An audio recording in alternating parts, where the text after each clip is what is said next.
Hallo zusammen, ich bin der Simon und ich werde euch demnächst verschiedene Gear-Reviews vorstellen. Und falls ihr fragt, was die Sonnenbrille soll, die muss ich momentan tragen, weil ich mir vor kurzem die Augen lasern habe lassen. Also müsst ihr mit dem Ding jetzt momentan einfach leben. Also lasst uns jetzt mal das erste Teil anschauen.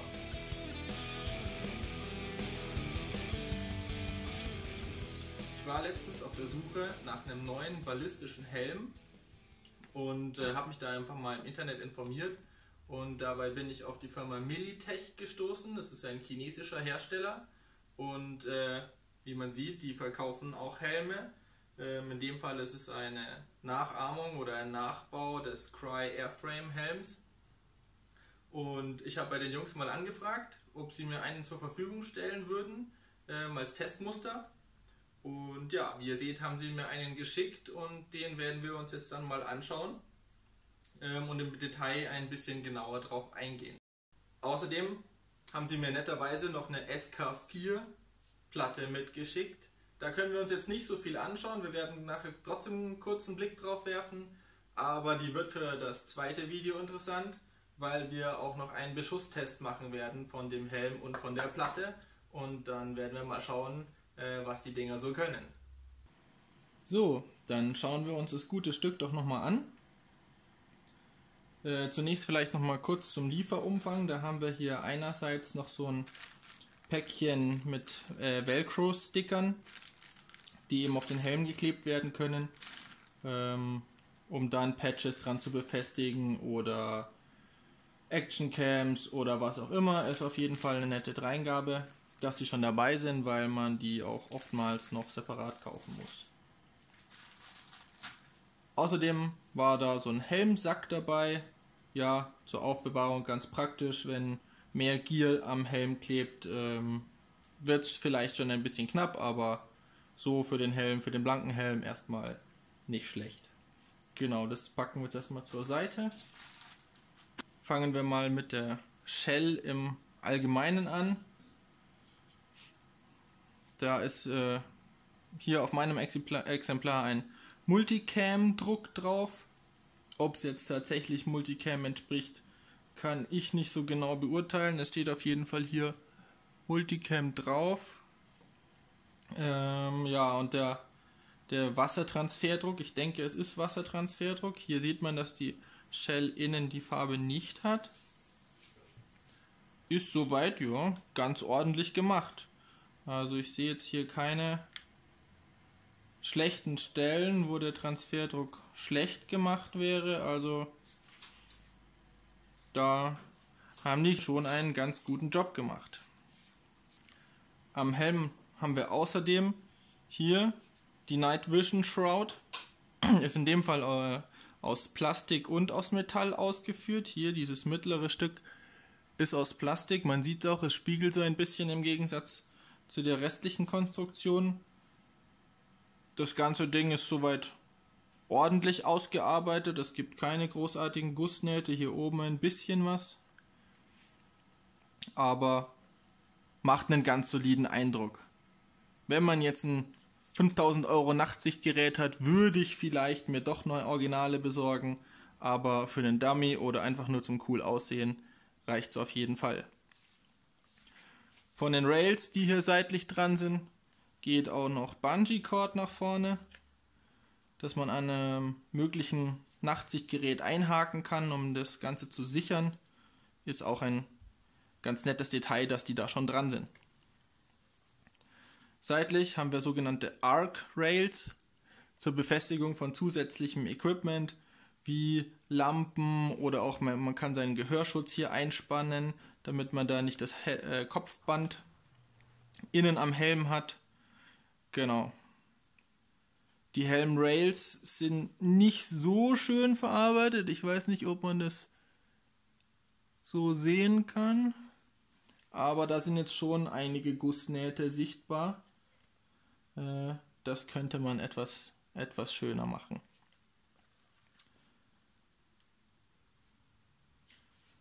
Dann schauen wir uns vielleicht kurz die Helmschale nochmal an. Die Helmschale ist typisch für einen Airframe zweigeteilt. Sie hat etwa eine Stärke von 12 Millimetern. Ob das jetzt ausreicht oder nicht, sehen wir dann erst im nächsten Video. Allerdings fühlt sie sich schon recht wertig an, auf jeden Fall.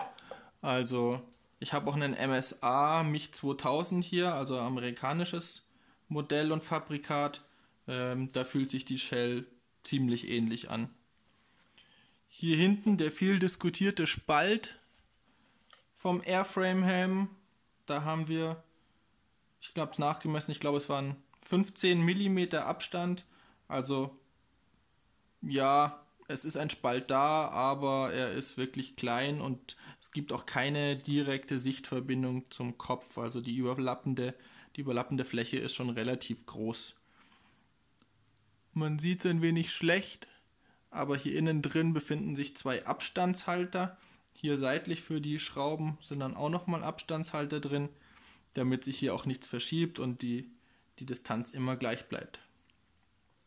Ja, soweit zur Shell. Dann würde ich sagen, gehen wir über zum Innenleben und schauen uns das ganze Ding mal von innen an. Der Chinstrap, ja, ist ein Nachbau vom Obscore H-Nape. Macht soweit einen ganz soliden Eindruck.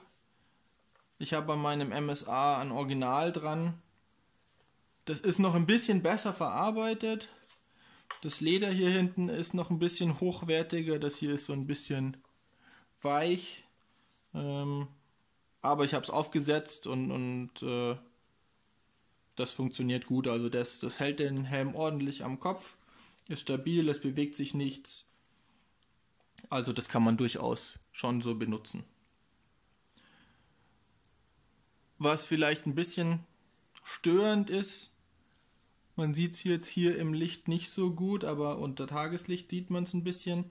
Diese kleinen Teile hier am Kinnriemen, die kleinen Plastikteile sind farblich etwas anders und im falschen Lichtwinkel, ich sage jetzt mal im falschen Lichtwinkel, haben sie so einen leichten Pinkglanz.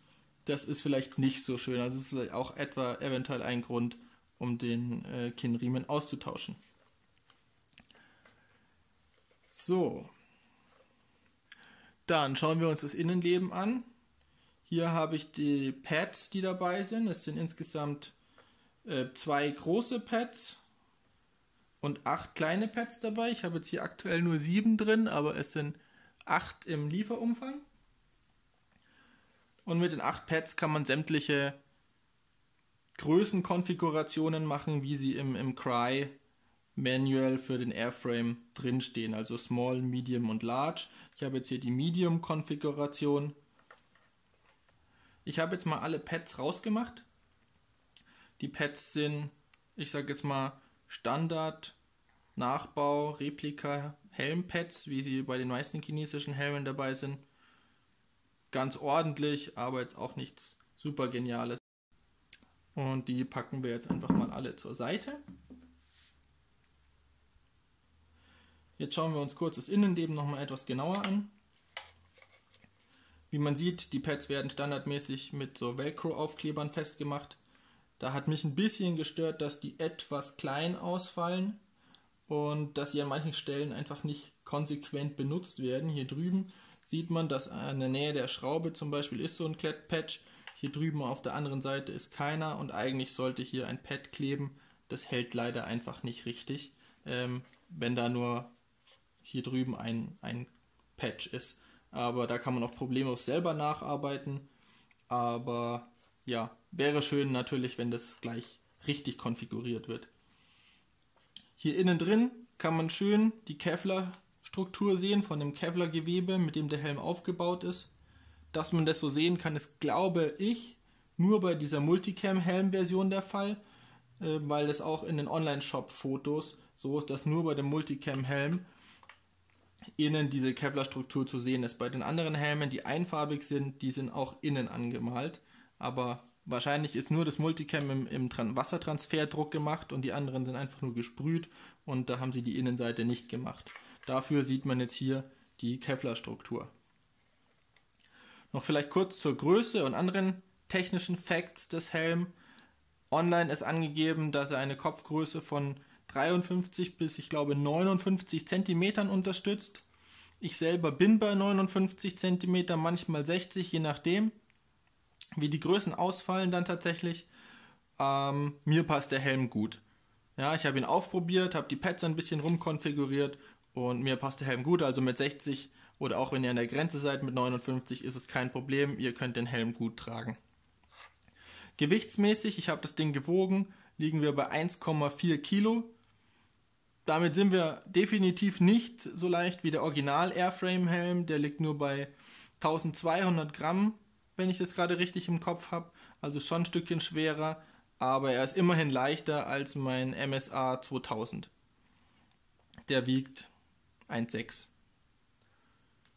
Zusammengefasst würde ich sagen, das ist ein ganz ordentlicher Nachbau von einem Airframe Helm. Bis auf die kleinen Sachen, die ich jetzt bemängelt habe, dass die Rails bisschen schöner gegossen sein könnten oder dass eben innen drin die Velcro-Sticks ein bisschen größer sein könnten und eben richtig verteilt, ist es ein ordentlicher Nachbau. Also nur um ihn als Replika-Helm zu tragen, würde ich sagen, ist er völlig ausreichend und da gibt es nichts zu beklagen. Was aber ja eigentlich interessant ist, dass es ein ballistischer Helm ist. Der wird von Militech als NIJ3A geratet oder als 3A geratet angegeben. Er muss also mindestens 9 mm Munition stoppen und das werden wir dann im nächsten Video testen, weil nur als Replika ist das ganze Ding dann doch ein bisschen teuer, weil er kostet ja doch $300 circa und da kriege ich auch andere Nachbauten, die ähnlich gut gearbeitet sind und die Hälfte etwa kosten. Also da muss er jetzt schon noch mehr leisten, als nur gut auszusehen. Das gleiche gilt für die Platte, die Militech mir geschickt hat. Die schauen wir jetzt noch kurz an. Da gibt es nicht viel zu sagen. Ja, hier stehen die technischen Details drauf. Sonst gibt es keinen weiteren Stempel. Es ist halt einfach nur die Platte, Keramikplatte in so einer Stoffhülle. Und ja, sie ist NIJ Level 4 geratet, sollte also Armor Piercing Munition abhalten. Das können wir leider nicht testen, weil wir sowas nicht haben, nicht besitzen dürfen, nicht schießen können. Aber wir können ja mal schauen, was wir auftreiben können. So, jetzt haben wir uns die beiden Teile schon etwas detaillierter angeschaut und sie haben ja einen ganz guten Eindruck gemacht. Aber erst im nächsten Video, wenn wir drauf schießen, werden wir sehen, ob sie wirklich das halten, was sie versprechen. Also, bis zum nächsten Mal.